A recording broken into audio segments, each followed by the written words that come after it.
as great as Lesonal Primer Pro is, and it's a really good urethane primer, it's very expensive and it's a little bit hard to get sometimes if you're not near an Acetone distributor. So there's a lot of other primers on the market, and I keep seeing this one type of primer keep coming up online. So I just want to talk about it real quick. And this is specifically from Sherwin-Williams. This is very succinctly put a budget primer. And this is FLP220.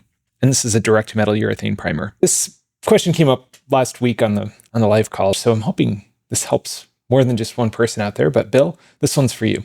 So the question here goes, thank you for hosting a live session, giving us a chance to ask questions. Absolutely. As a follow-up from our discussion on Saturday, attached are the TDS docs for the primer sealer and clear that I purchased from Sherwin-Williams. I asked about using the sealer beyond the pot life listed on the TDS since it is listed as only 15 to 20 minutes. I put a cap back on the unused primer in a PPS cup and it seemed to be perfectly fine over an hour later with nothing getting hard in the cup. I'm also puzzled by the sanding grits they have listed for the prep work before the primer application. It all seems to be opposite from what I would expect. I would agree with that. I'll explain a little bit more about that in a second. On the clear coat TDS, it describes wet-on-wet application, and for multi-panels, it says to spray the second coat immediately following the first coat. This means I can't use a tack coat with this clear if I understand the TDS correctly. Would appreciate your review of these and any suggestions, guidance on how you would apply these products. Well, where I'm at in the world, I don't actually have the ability to get my hands on these ones to run them through a project of my own, but I can give you some advice just based on the technical data sheets and the safety data sheets, MSDS and environmental data sheets and stuff for these. Because yeah, I would agree that the technical data sheet for this product is very vague. So I'm going to kind of infer some things here, which just my own professional opinion or non-professional opinion, I guess you want to say it. I'm not the world's foremost expert on organic chemistry and the way that some of this stuff works, but we're going to give it a shot here. So I'm going to go through some of these things that I pulled up and kind of what I see and what I think might be happening here. So you're 100% right. This is a very short pot life, but I think there's something else going on here below the surface that they're not really letting on to in this quick little TDS here. I want you to pay attention to this tagline down at the bottom of this: increasing your shop's productivity at a great everyday value. Productivity is the word here that we're really going towards. And this is, I think what this is really catered to is a really fast primer. So if you look at this, sure enough, it's saying a pot life of 15 to 20 minutes. And then it's specifically calling out to spray it over 180 grit. Maybe as coarse as 80 grit. And I think that's because there's some things missing in this primer. So they're getting away with a direct metal rating by having a coarser grit. So you're getting more mechanical adhesion to the surface. We're going to get to that a little bit more in a second here. And you can mix it two ways. You could do 4 to 1 to 1 as a primer surfacer or as a primer sealer. You just add a little bit more of the reducer, the FLR10 or FLR20 into it. So it's 4 to 1 to 2. So that's going to reduce the viscosity. And then you would step it down from like 1.18 mil, which is usually what I spray urethane primer at anyways, to like a 1.3 to 1.4. Probably on a 1.4 side of things, I would imagine this is still going to be pretty thick as a sealer. And this is specifically saying air dry 120 minutes, so 2 hours at 70 degrees Fahrenheit, and force dry 30 minutes at 140 degrees Fahrenheit. So there you go. I think this is, by and large, trying to emulate properties of like a lacquer primer or something like that. That being said, the more you layer this up, it's going to increase the dry times. So just kind of think about that for a second. Yeah. That's the primer. Let's look a little bit deeper here beyond the surface, because this is really a VOC compliant primer. And the way they're getting this, I believe, is if you look at the EDS. So this is the environmental data sheet. Sorry, it took me a second to remember if this was the MSDS or the EDS. You want to pay attention to the acetone and the p-chlorobenzotrifluoride. Am I saying that? Chlorobenzotrifluoride. Yeah, I think that's exactly right. If you look at this is 13% by volume, 14% by volume. But then you also see this flash point here is at -4 degrees Fahrenheit. So this thing is flashing off essentially below zero. It's really hot. So what this means is acetone is extremely volatile. It's gonna flash off super quick. And I think that's why it's listing this as a pot life of 15 minutes. If you keep the product sealed up in like your PPS cup with a lid on it, that acetone's not evaporating from the surface. So I've taken some notes here and I just want to go over that real quick. It's almost 14% acetone in this primer. And acetone and PCBTF, that's the acronym we're going to use for that long word that I just said. It's VOC exempt. So that's how they're getting that 1.39 pounds per gallon of VOC emissions, which in turn gives it a really short pot life, because that as soon as you crack the top on that primer, it's going to be evaporating all those solvents, that acetone and stuff like that. This is very much a product that's marketed as mix a small batch, move it really fast, get it down on the panel, and sand it soon. So that's kind of its claim to fame. There are some other kind of things that come about with that, though, because if you look at this as far as corrosion protection goes, and I'm going to compare this to Primer Pro, which is kind of like my gold standard in a second.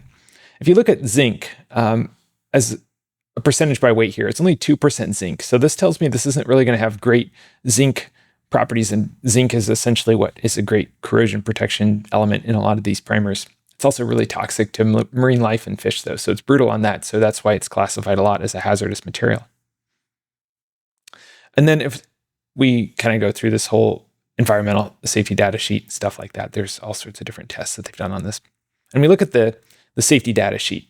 And I'm just going to go to the first page because this is like a 21-page document, I think. But I just want you to pay attention to this.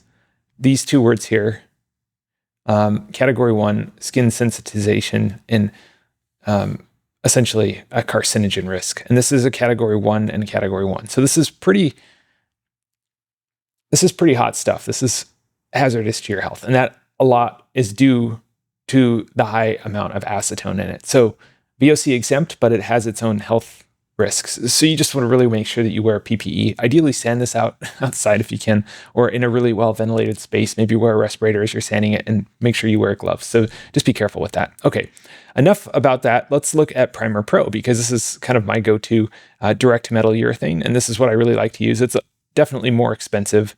You're going to spend a lot more money on this, but it has some really different kind of ways of doing things that make it so excellent. And a lot of this is meant to use over a pre-treatment wipe. I've talked about this in some of my videos, but this is essentially just a pre-saturated wipe that puts a chromate conversion coating on bare metal. So that would be something like made by Henkel, like the Bondurite prep wipes or a etch pen or something like that.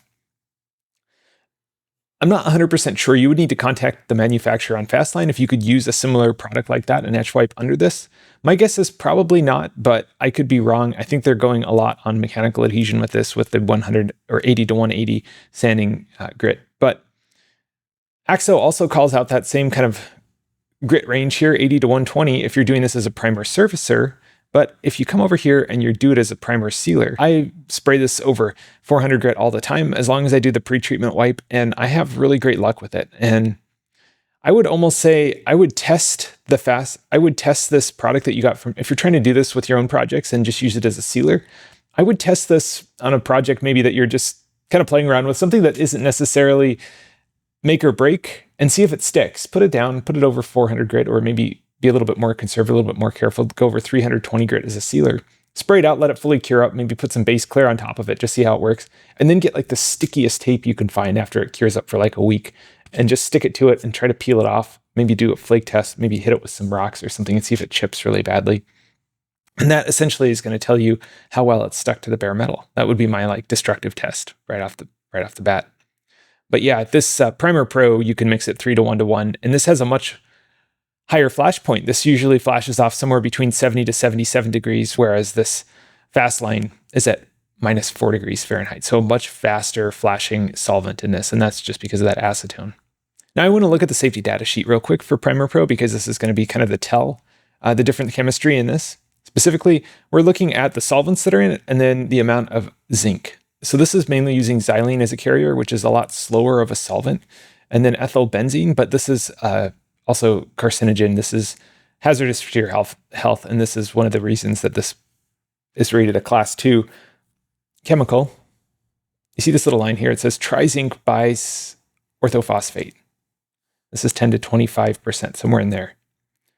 This is your corrosion inhibitor. This is the zinc compound, right? And then you have some other stuff in here. You have limestone, you have titanium dioxide that's giving it its white color. This is essentially giving it the body and all this other stuff. So when you look at this as a complete component, the reason that this has so much better corrosion protection is because of the zinc content in Primer Pro. So that's just something that I've kind of learned over the years, and that's why I like to use it so much. But yeah, I'm not necessarily saying FastLine is a bad product, but it's definitely meant more as a down and dirty fill in, like over some glaze or some body filler.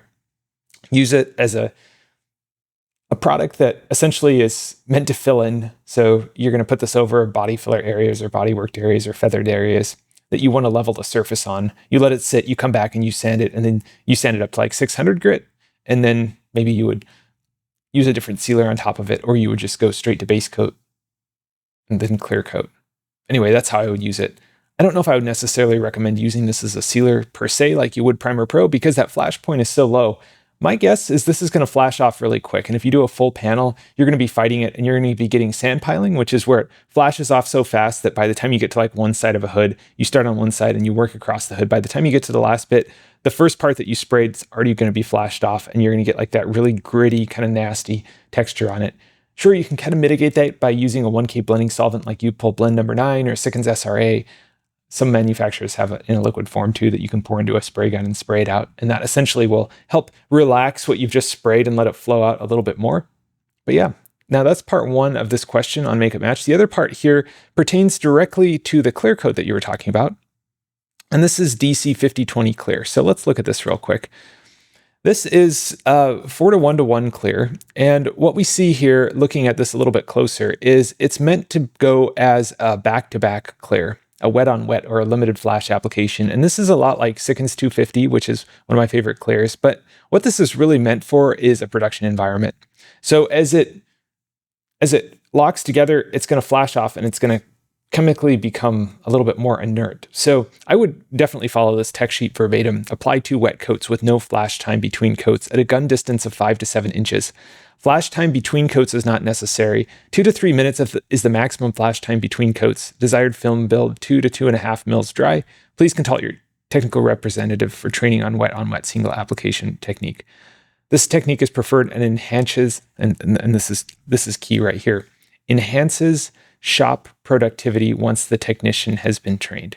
So yeah, this is meant to go, you spray it out, you spray it on, and you walk away. You're kind of good to go. You're done.